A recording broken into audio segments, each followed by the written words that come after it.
Assalamualaikum Bu Lydia. Waalaikumsalam, Bu. Bagaimana kabarnya hari ini? Alhamdulillah baik, Bu. Baik, terima kasih ya Bu sudah meluangkan waktunya untuk bercakap-cakap dengan saya dalam percakapan praobservasi ini.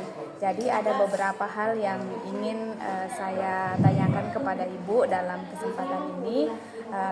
Boleh saya tahu Ibu apa tujuan pembelajaran yang ingin Ibu capai nanti dalam observasi kita? Ya, adapun tujuan nanti dalam hal pembelajaran kita itu pertama peserta didik mampu memahami komponen penyusunan perencanaan usaha pengolahan makanan khas daerah yang dimodifikasi dari bahan pangan nabati dan hewani.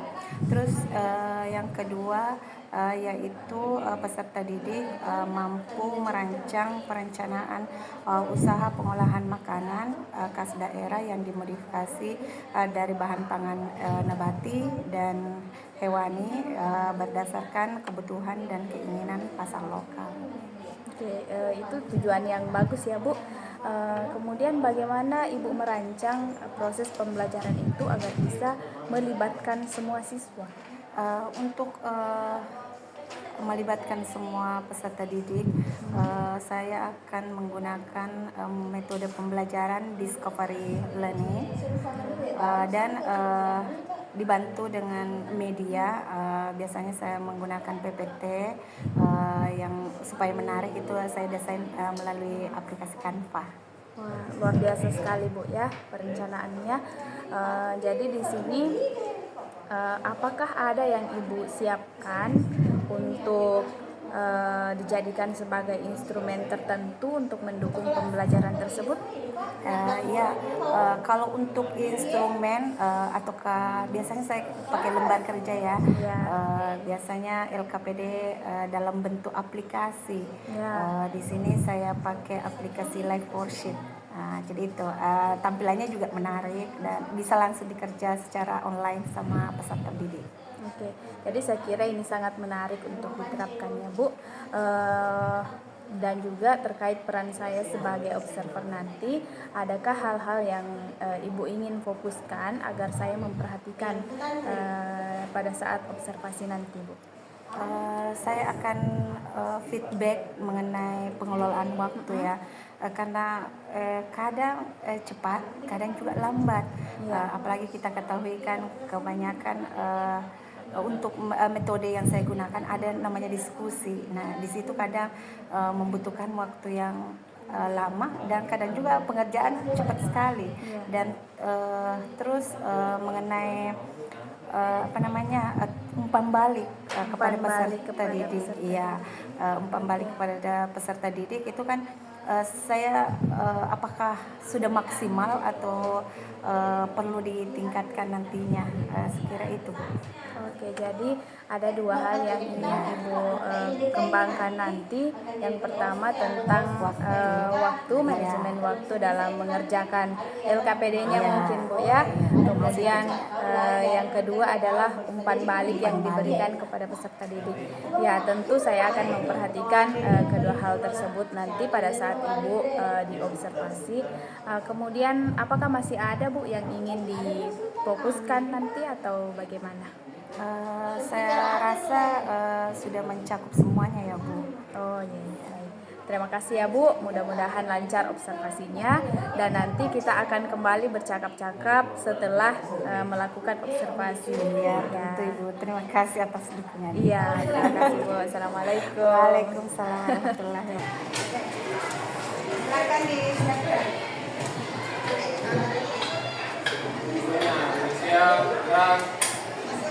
Salam kepada Ibu Guru. Assalamualaikum warahmatullahi wabarakatuh.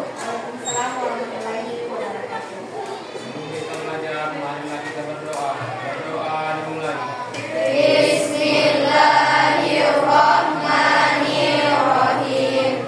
Rabbi shrah li sadri wa yassir li amri wahlul 'uqdatam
sebuah pemikiran seseorang untuk melakukan suatu kegiatan. Ya. Kalau peluang, bagaimana? Ya, silakan. Baik, menurut saya peluang merupakan suatu wadah atau tempat di mana seseorang bisa melakukan suatu kegiatan. Artinya mempunyai kesempatan ya. Nah, jadi itu tidak berarti suatu gagasan. Oke, slide selanjutnya. Nah, ini kan sudah kita tadi tanyakan ya, apa itu ide. Selanjutnya, untuk tujuan pembelajaran kita pada hari ini, di sini ada dua ya. Setelah mempelajari materi ini, itu pertama memahami komponen penyusunan perencanaan usaha, pengolahan makanan khas daerah yang dimodifikasi dari bahan pangan nabati dan hewani. Yang kedua itu adalah merancang perencanaan usaha pengolahan makanan khas daerah yang dimodifikasi dari bahan pangan nabati dan hewani berdasarkan kebutuhan dan keinginan pasar lokal. Nah, selanjutnya, slide selanjutnya. Nah, jadi sebelum kita masuk di materi intinya, kita refleks dulu lah. Nah, tadi kan sudah sedikit ada pencerahan dari pengertian ide dan peluang. Nah, sebelum kita masuk di materi inti, kita bermain-main dulu. Jadi saya mulai sekarang ya. Makan apa? Makan apa? Makan apa sekarang? Sekarang makan apa? Makan apa sekarang? Makan nasi sekarang.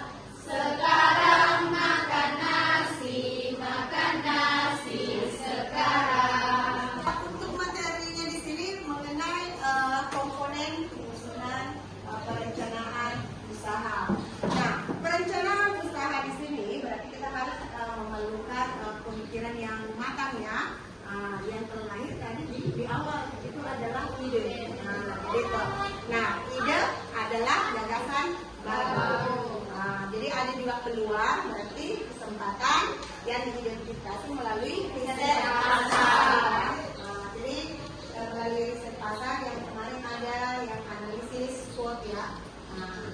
Administrasi serta pemasaran yang baik mendukung potensi keberhasilan produk. Jadi maka perlulah melaksanakan yang namanya perencanaan. Nah, di sini perencanaan yang dilakukan untuk mengembangkan usaha baik secara individu maupun kelompok dengan cara memodifikasi bahan makanan menjadi produk yang berkualitas tinggi yang memanfaatkan bahan tradisional. Jadi kita harus memodifikasi yang sebelum-sebelumnya, makanan yang sebelum-sebelumnya viral dan bisa kita modifikasi kembali. Jadi itu yang maksudnya. Nah, adapun syarat perencanaan, di sini dilandasi pertama itu dilandasi partisipasi. Ada rencana harus request atau referensi. Berdasarkan pada alternatif harus realistis. Artinya sesuai dengan kenyataan lah. Yang kelima itu perencanaan harus ekonomis. Jadi kalau kita sedang usaha itu harus ekonomis, jangan boros. Artinya jangan sampai pengeluaran kita lebih besar daripada pemasukan. Nah, ini berapa? Dari sini berapa? 5. Nah, supaya kita seimbang. Jadi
Perwakilan dari kelompok 1, saya membacakan pendapat tentang ide dan peluang dari kelompok kami, yaitu ide adalah gagasan baru, sedangkan peluang adalah kesempatan yang diidentifikasikan melalui riset pasar. Apakah ada dari kelompok lain ingin ada tanggapan? Usaha baik secara individu maupun kelompok dengan cara memodifikasi bahan makanan menjadi produk yang berkualitas tinggi yang memanfaatkan bahan tradisional.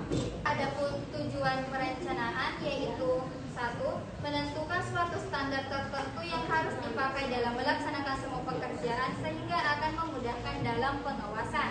Nomor 2. Menghindari atau meminimalkan terjadinya tumpang tinggi dan juga pemborosan dalam melaksanakan berbagai pekerjaan. Yang ketiga, memberikan suatu arahan kepada para administrator dengan apa yang atau non-administrator supaya bisa bekerja sama sesuai dengan apa yang sudah direncanakan. Baik, saya perwakilan dari kelompok 4. Tuliskan syarat perencanaan yang baik. Adapun syarat perencanaan yang baik, yang pertama yaitu dilandasi partisipasi, yang kedua rencana harus luas dan fleksibel, ketiga berdasarkan pada alternatif, 4 harus realistis, dan 5 perencanaan harus ekonomis. Apakah ada yang ingin ditanggapi? Setelah kita diskusi tadinya dan membahas beberapa soal, apakah ada yang ingin menunjukkan materi kita pada hari ini? Bagaimana? Kelompok berapa yang menunjukkan materi kita pada hari ini? Silakan. Kelompok 2, silakan.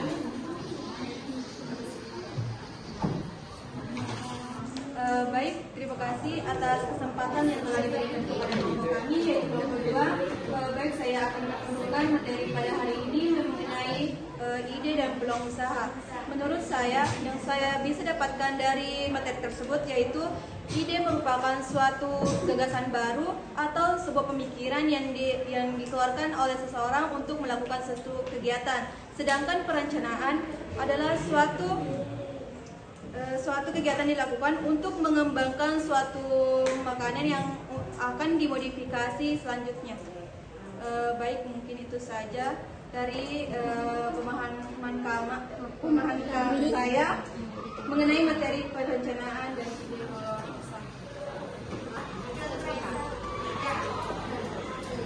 Komponen perencanaan usaha.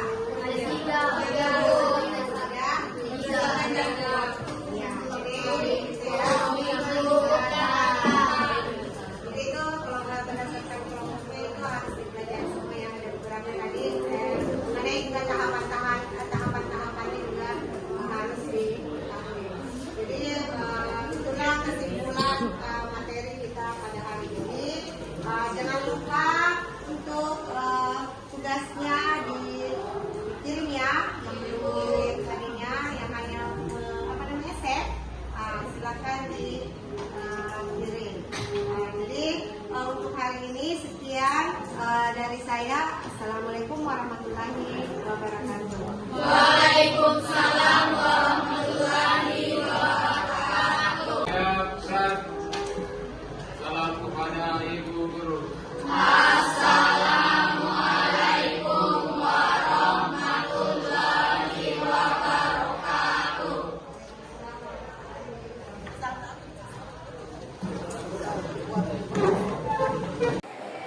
Assalamualaikum warahmatullahi wabarakatuh. Jadi hari ini kita akan melanjutkan percakapan kita setelah proses observasi ya Bu. Jadi yang pertama yang ingin saya tanyakan dalam percakapan pasca observasi ini adalah bagaimana perasaan Ibu terkait observasi yang telah kita lakukan beberapa hari yang lalu. Secara umum saya merasa kegiatan observasi mingguan itu sudah berjalan dengan lancar dan tujuan pembelajarannya pun saya rasa sudah tercapai semua yang seperti yang saya rencanakan sebelumnya ya. Jadi seperti itu. Jadi tujuan pembelajarannya sudah tercapai ya. Kemudian boleh diceritakan Bu terkait area pengembangan yang waktu itu ingin difokuskan pada saat observasi. Ya, area pengembangan yang saya fokuskan pada saat itu mengenai pengelolaan waktu ya. Ya kita tahu kan dalam pengerjaan aktivitas peserta didik seperti yang saya berikan itu LKPD dan kadang waktu yang disediakan tidak sesuai dengan rencana sehingga dapat mengganggu misalnya aktivitas yang saya sudah rencanakan yang lainnya terhambat dan butuh waktu yang banyak dari yang sebelumnya. Terkait juga umpan balik yang diberikan kepada peserta didik itu bisa memberikan motivasi pada peserta didik. Jadi menurut Ibu terkait area pengembangan yang difokuskan, apakah sudah berjalan sesuai dengan harapan Ibu atau adakah yang masih perlu ditingkatkan? Menurut saya area pengembangannya yang saya rencanakan sudah berjalan dengan baik. Semua kelompok yang saya lihat yang saya perhatikan kemarin itu sangat bertanggung jawab ya, terlihat dari LKPD setiap kelompok itu dikumpulkan secara bersamaan. Cuma mengenai manajemen waktu, iya kemarin itu yang saya lihat masih ada yang butuh waktu lama dalam pengumpulan LKPD-nya karena saking semangatnya dalam berdiskusi sama temannya dan mereka saya lihat tidak membagi-bagi terlalu dalam fokus dalam satu soal itu lagi yang didiskusikan, jadi itu yang butuh waktu lama, tidak maksudnya dibagi sama kelompok lain misalnya nomor 1 ini, jadi itu saya lihat banyak menggunakan waktu ya dalam hal berdiskusi. Selanjutnya berkaitan dengan umpan balik itu saya sudah memberikan penghargaan bagi yang atau apresiasi terhadap peserta didik yang memiliki kemajuan dalam belajar. Kan terkadang ada peserta didik yang kurang percaya diri dalam menyampaikan pendapatnya. Jadi seperti itu. Jadi yang diceritakan tadi oleh Ibu, saya kira itu merupakan situasi yang umum biasa kita hadapi, adanya penambahan waktu yang digunakan oleh siswa saat belajar tidak konsisten sesuai dengan rencana yang sudah disusun. Saya kira itu hal yang umum dialami oleh setiap guru ya, namun kita tetap akan mengusahakan agar semuanya sesuai dengan perencanaan, termasuk waktunya, agar semua aktivitas bisa berjalan sesuai dengan yang kita harapkan, terutama tujuan pembelajaran yang harus dicapai. Kemudian waktu itu saya juga melihat Ibu sudah melakukan atau memberikan apresiasi yang sudah cukup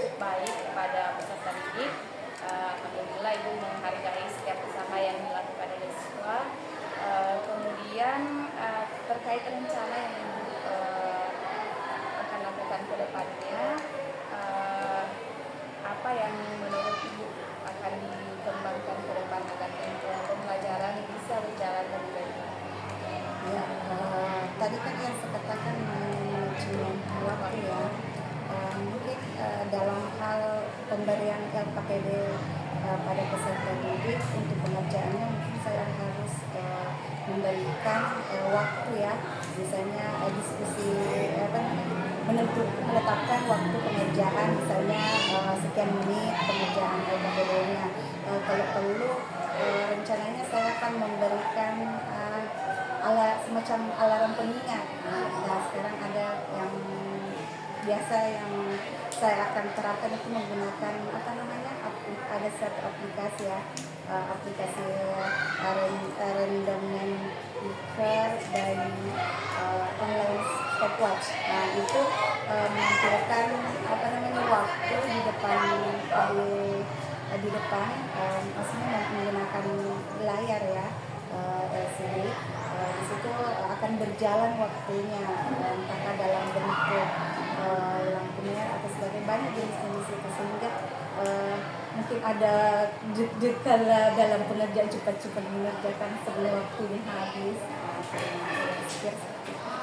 Jadi rencana yang diterapkan itu saya kira luar biasa sekali, karena menggunakan ini ya aplikasi sebagai pengingat Untuk mengurangi aktivitas kreativitasnya kan dilihat di depan ya, sedikit lagi waktu misalnya sudah lampu kuning, hati-hati sedikit lagi waktunya. Jadi kita tidak lagi mengingatkan secara rutin, seperti secara hanya terus ya, tapi lagi. mereka bisa mengontrol dirinya sendiri melalui tampilan dari pengingat tersebut. Saya kira itu sangat luar biasa sekali. Jadi kapan rencananya Ibu akan menerapkan rencana tersebut? Rencananya untuk pertemuan berikutnya ya. Di situ sebelum kita memulai proses pembelajaran, saya jelaskan dulu bagaimana proses pembelajaran yang akan kita lakukan pada saat itu. Jelaskan secara terperinci. Sebelum misalnya diskusi harus ada waktunya, ini aplikasinya ini yang diperhatikan. Semoga kegiatan yang Ibu rencanakan dapat diterapkan dengan baik, lancar penerapannya ya Bu. Saya kira percakapan kita cukup sampai di sini dulu untuk percakapan pasca observasinya. Terima kasih banyak Ibu Lydia sudah meluangkan waktunya untuk sama-sama saya ini. Saya tutup mengucapkan Assalamualaikum warahmatullahi wabarakatuh. Waalaikumsalam.